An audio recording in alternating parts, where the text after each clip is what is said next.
So welcome to this third season of Season Day Scholar. And today we have got none other than the editor-in-chief of ESNT Letters, Professor Bryan Brooks. As you know that in the introduction, we keep the secret of the achievements and everything. So you can find in the description as well as at the end of the video. So welcome, Bryan. It is a great pleasure and honor to have you on this program.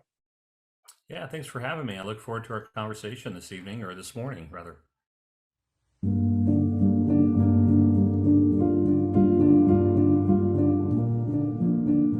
Desk rejection is the nowadays is being not understood well throughout. Many papers are getting rejected like anything. What I have also seen, Bryan, is that why I respect ESNT and ESNT Letters and some of other journals who could, for their sheer thing that they do not, they keep the boat very much tight. A weak paper never can get through that well. A very weak paper, let me tell you that not weak paper, very weak paper. But nowadays, the many journals let this happen. The very under, and the quality paper get into that journal. Although I talked about this to editor-in-chief, and he said, I also get surprised that why this paper got published in my journal. But you know that this is the human perception, and sometimes it, and also the bar is different from the associate editors and all those things. And many times it happens like that. But lot of, as a author, it hurts me that, okay, how can this, I could get, I did so much hard work to publish in the journal, but now in this journal, even this paper is publishing. So how, your comments, please. I would not say that how do you keep it away, but your comments, please. Well, I think in general terms, look, the peer review process isn't perfect. And one of the things that we talk about with graduate students is that, look, just because you've seen a paper that's published doesn't mean that your critical thinking ends, right? You should still be evaluating the papers, right, that are actually, that you're reading critically. And when we do that, right, before we actually undertake studies, most of our students are involved with truly critical literature reviews and perhaps even meta-analyses. And so I think, look, I mean, the publication process is actually not the end of the publishing journey. It's actually, I would argue, the beginning, right? Because the world doesn't know it exists unless you publish it, right?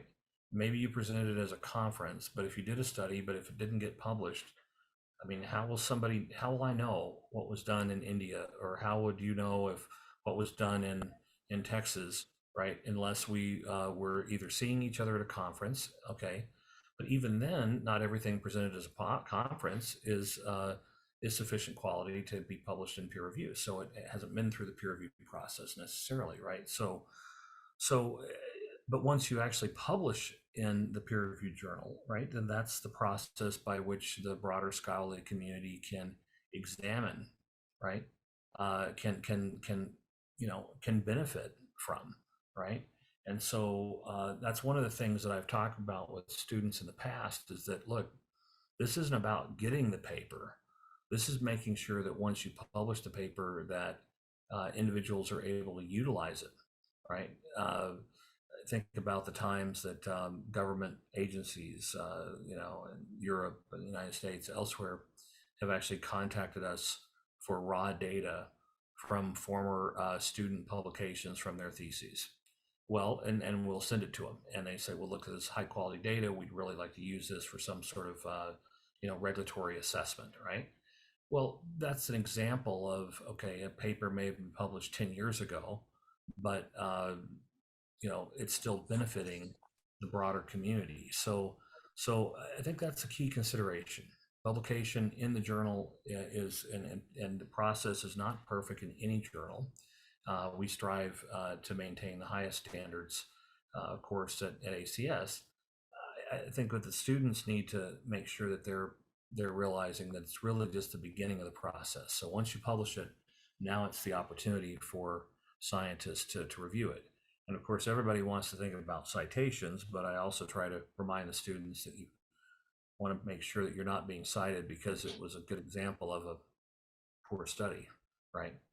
You want to make sure that your work is of high quality, it's sufficiently moved the science, so that the other members of the community can utilize your findings and build from it. That's the scientific process.